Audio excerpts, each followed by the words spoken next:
통제하는 게 보통 회사에서 우리는 이제 인사과, 총무과, 그래서 뭐 인사 담당, 노무 담당 뭐 이런 식으로 나눠져 있거든요.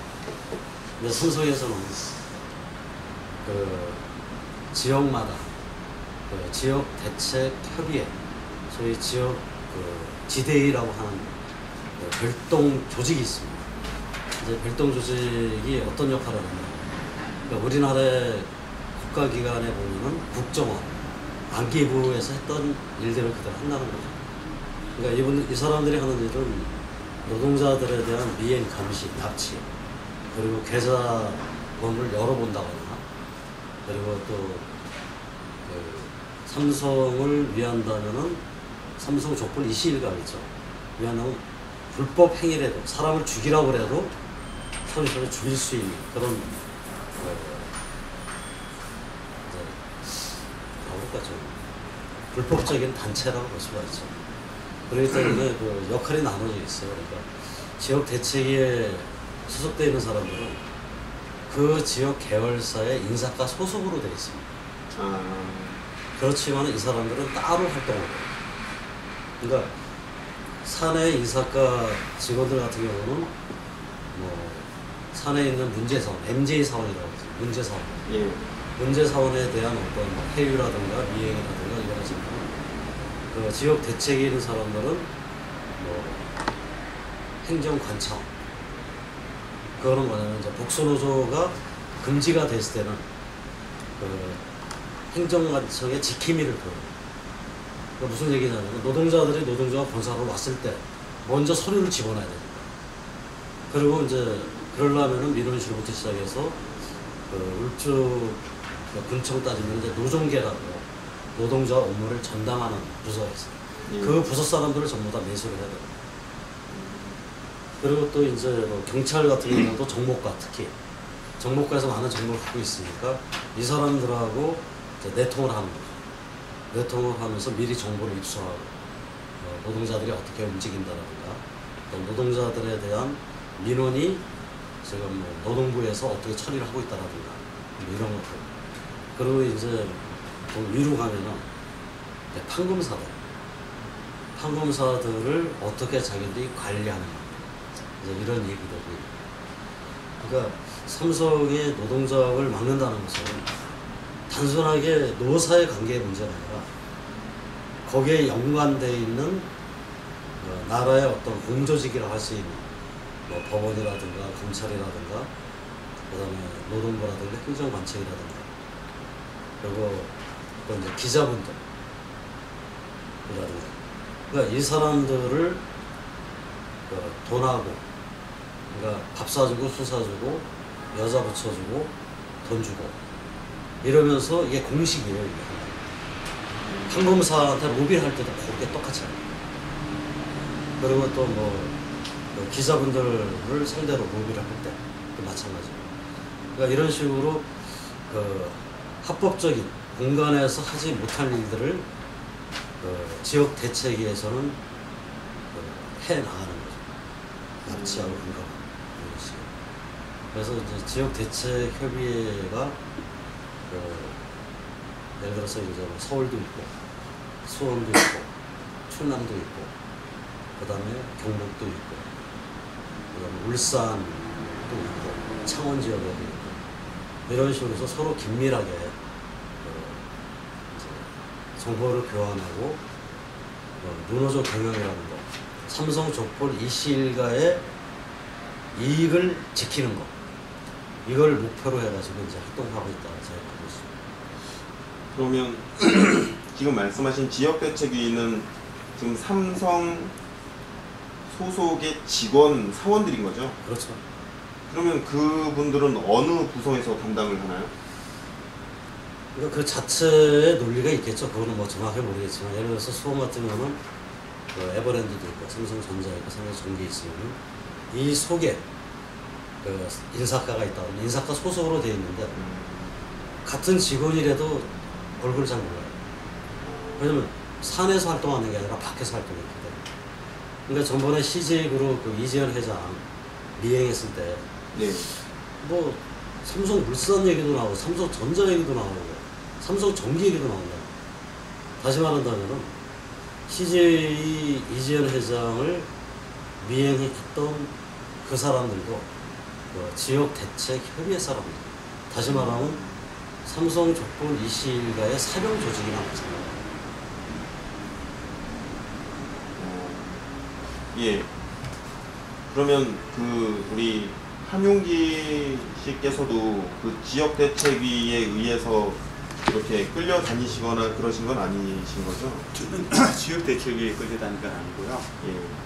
보니까 이번 그 과정을 보니까 지대가 깊이 개입했다 이런 생각이. 그러면 그 일각에서는 원래 그 노조를 만들고자 하는 아니면 노사 간의 관계를 갈등이나 이런 식으로 그 노사 관리를 하는 기본적인 그 부서로 비서실이 많이 이렇게 손꼽아 졌었거든요. 근데 물론 그 비서실의 역할은 원래는 그게 아니었을 텐데 그럼 그거에 대해서는 어떻게 좀 정확한 말씀을 해주실 수가 있나요? 우리가 보통 통상으로 얘기하면 비서실이면 사장의 일정을 책임다거나 예. 뭐 이런 거잖아요. 근데 삼성뿐만 아니라 뭐 다른 대기업도 마찬가지겠죠. 그렇게 시작했던 것이 이제 비서실에서 할 수 있는 일들이 많아진 거예요.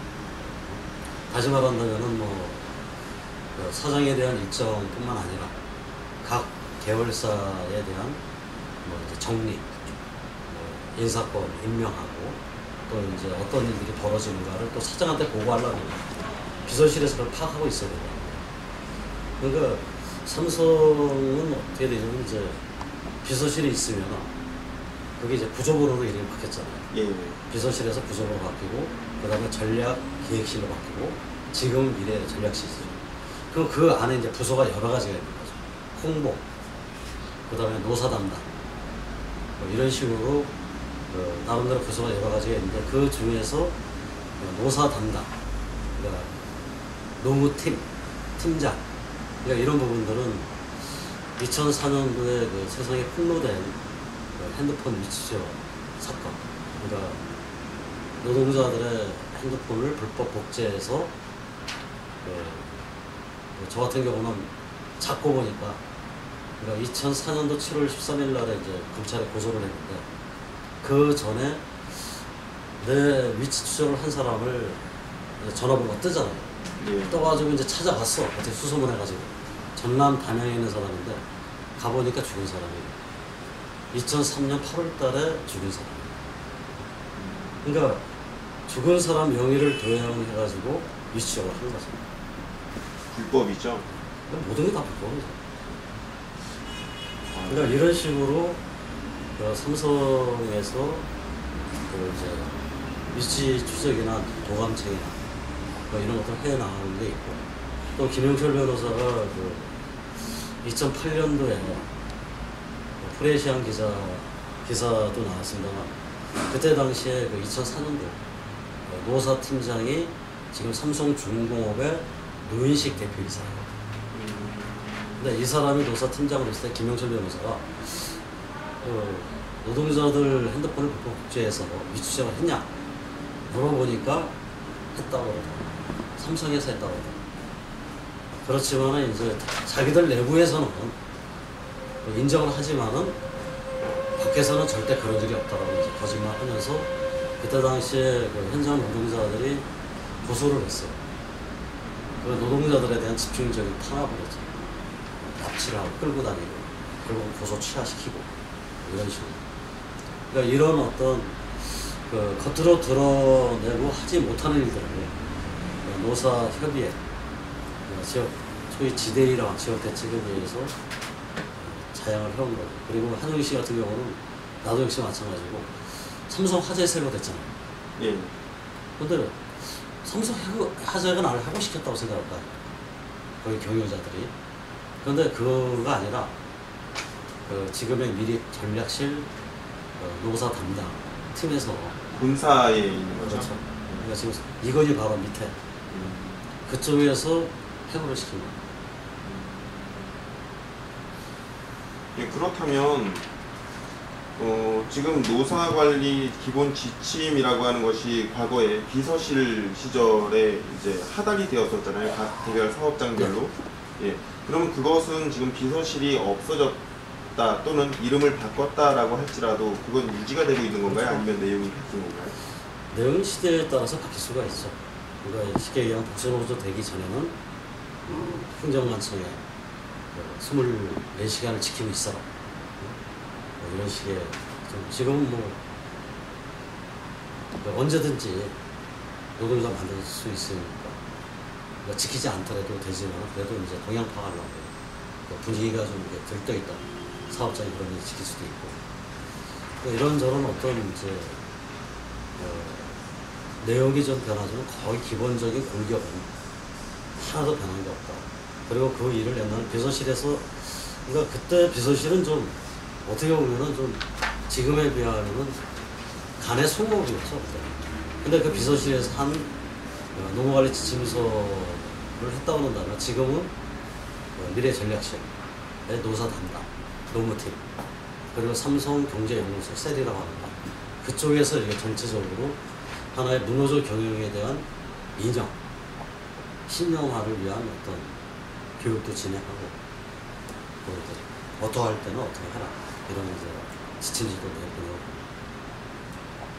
그러면 일반 직원들, 사원들을 대상으로 노조에 대해서 문제 있다 또는 무노조 경영에 대한 어떤 합리성을 강조하는 교육이 수시로 이루어지는 건가요? 네, 그렇죠. 그러니까 복수노조가 작년에 시행이 됐잖아요. 예. 근데 삼성전자 같은 경우는 그 2009년 11월 달에 교육을 했어요. 그러니까 제목이 뭐냐면은 2010년 복수노조 시행에 대비하여 비노조 경영 철학을 신념화하고 창립 40주년 신비전 달성을 위한 임직원들의 의지와 열정을 극대화하기 위해서 특별 교육시킵니다. 그러니까 이런 식으로 전 계열사에서 다시 말한다면 이제 교육도 무노조 비노조 교육을 하면은 거기에 대한 또 이제 문제제기가 있을 수 있잖아요. 1박 2일 동안 하는데 비노조 무노조에 대한 신념을 갖기 위한 그 교육은 1시간 정도밖에 안 합니다. 그렇지만 사람들 내리에는 삼성에서 우리 회사에서 노조를 만들지 말라고 교육하는구나. 이게 머리에 이제 박혀있는 거예요. 그 과정에서 이제 뭐 현장 노동자들의 반발이 좀 많았어요. 뭐 에버랜드 같은 경우는 한 친구가 일어나가지고 아니 우리 노동자들을 어떻게 보길래 그때 당시에 전직 민주노총 간부가 와서 교육을 했대요. 민주노총 간부가 와가지고 네, 전직이라도 그러면 민주노총 또한 삼성으로부터 자유롭지 않다는 것을 간증하는 것 같아요. 그거는 뭐 이미 발사람도 다 아는 거고요. 그러니까 이제 변절한 거죠, 우리가 볼 때는. 그러니까 이 사람이 와서 교육을 하니까 에버랜드 있는 친구들이 에버랜드 노동자들을 어떻게 보길래 저렇게 변절한 사람을 데리고 와서 교육을 시키느냐. 저 사람 강의 못 듣겠다. 뭐 이런 식으로 이제 항의한 적도 있고. 그러니까 이제 그때마다 달라요. 올해 그 과장들 교육이 있었거든요. 예.